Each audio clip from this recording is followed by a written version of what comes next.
Hello thinking minds, how about you all? This is the second chapter of the finding, called The Origins. You have been able to verify the evidence that the proportions of the geometrical pattern are repeated over and over again on every pharaoh's constructions in the ancient Egypt.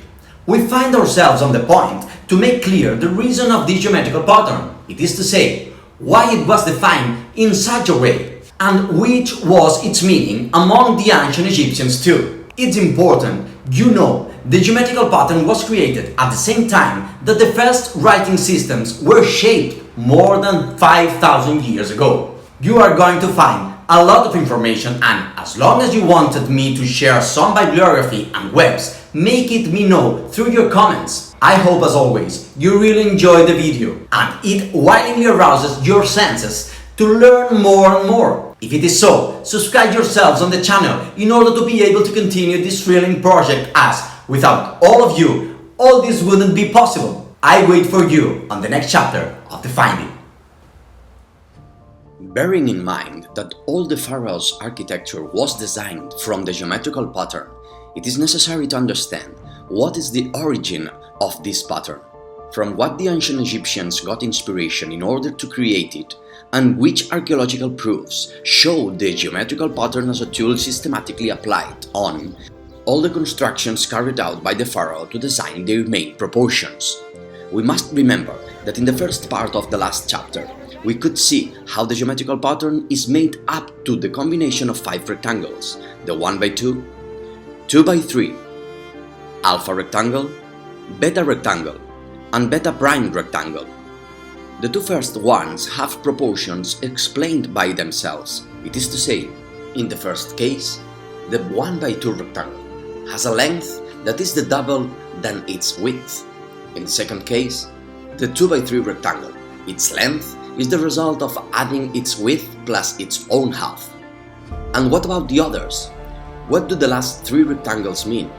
We know that the beta prime rectangle is the linear half of the beta rectangle, and the beta rectangle, with its 1/127 proportions, come from an original rectangle of 11 and 14 proportions, so that the beta prime rectangle is the result of a rectangle with half 11 or 5.5 by 14 proportions. The fifth and the last rectangle of the geometrical pattern is the alpha rectangle, 1/162 proportions. It seems not to have its origins on a rectangle whose sides are defined by whole numbers.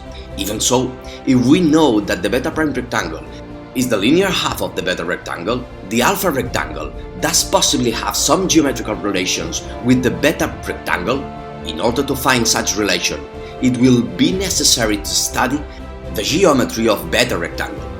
We could see in the last chapter how the beta rectangle was used in order to design the first pyramid in the history, the step pyramid of Necherhet, the first true pyramid built in ancient Egypt, the pyramid of Meidum, and the great pyramid of Cheops in Giza. Therefore, the 11/14 proportions had to surely mean to the architects throughout the ancient Egypt. As for the inner geometry on the beta rectangle, it is amazing to check that from a rectangle of proportions 11/14 we can draw a half 11-sided square with 88 perimeter.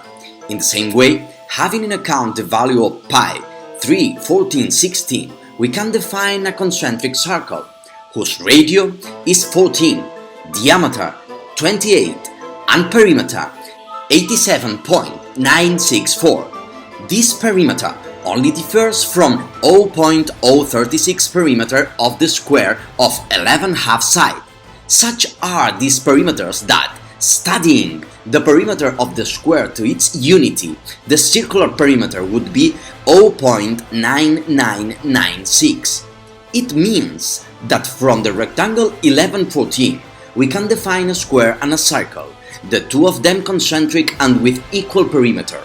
The beta rectangle, 11 width and 14 length, is the origin of this geometrical solution, and it can also be considered as the outer intersection of the square and concentric circle with the same perimeter.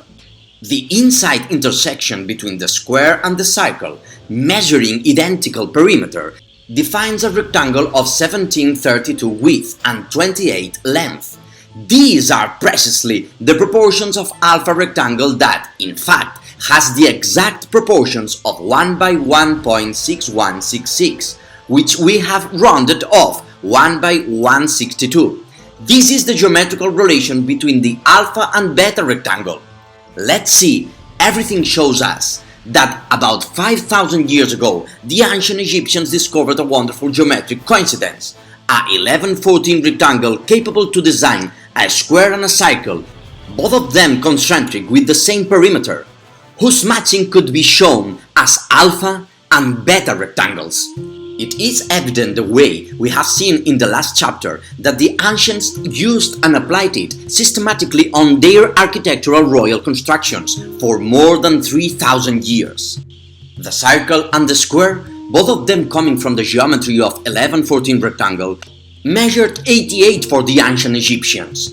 At those times, the builders did not have any mathematical tool to check the tiny difference between the two perimeters, so they worked on a pi value of 3, 14, 28, although they never had this number in mind, as the relation between perimeter and diameter of a circumference never took part in their mathematical knowledge. Something similar happens to the proportions of 1 by 16166 alpha rectangle, whose length gets closer to the present phi number 16180. This is the reason why some academic researchers, and the ones who are not so academic, are determined to propose that both numbers belonged to the mathematical knowledge of the ancient Egyptians, as they appear on the designs of their architecture. But really, these numbers are an accidental approach coming from the geometrical development of 1114 rectangle. Indeed, it is an incredible great approach, but the whole of this explanation shows geometrically that it was an accidental approach after all. Now, it appears clear the origins of the geometrical pattern and its evidence, which was used to design the royal architecture in ancient Egypt. It is necessary to enlighten about the reason of this geometry. What did the ancient Egyptians get their inspiration from, and what stood for them? Is it possible this design could culturally fit in their most sacred architecture? The ambivalent concept in their culture can be observed in some ways. Much has been discussed about it on the field of Egyptology. However, it is necessary to remark the duality that ruled the vision and understanding of existence in the ancient Egypt. Their country was the center of a land which represented the physical plan of their earthly and tangible existence. The nature that surrounded them was delimited by 4 cardinal points and was even described by them as a box of light. Opposed to this existential plan, we bump into a transcendental plan in their existence. That place where the intangible, immaterial, vital, even divine concepts could reach. At sunset, the solar disk would go beyond the frontiers of life and prepare to cross the dark, shapeless space of the creation, reappearing on the following day, describing an endless cycle of regeneration. In the origins of their culture, when the first attempts of writing appeared, the ancient Egyptians could already have found a geometrical relation that linked these two concepts by means of a square and a circle, both with the same perimeter. The square would express the terrenal, physical, and tangible ideas. The circle would stand for the transcendent, the infinity concept of regeneration, and the divine of its disk appearance. In their intersection, they could lead their most sacred architectural designs and, as we will see, would be a tool with some artistic purpose. This message, framed into the cultural context of those times, charged with symbolism these structures, When entering some of the constructions, the Egyptian knew he would be walking into a divine transcendental space with the terrenal physical vision of his existence. If we are capable to understand the royal architecture of ancient Egypt from its foundations, we will also be capable to realize and study why these proportions never changed during 3,000 years of history, as it happened with their most sacred writing, which maintained, totally respected its essential tradition.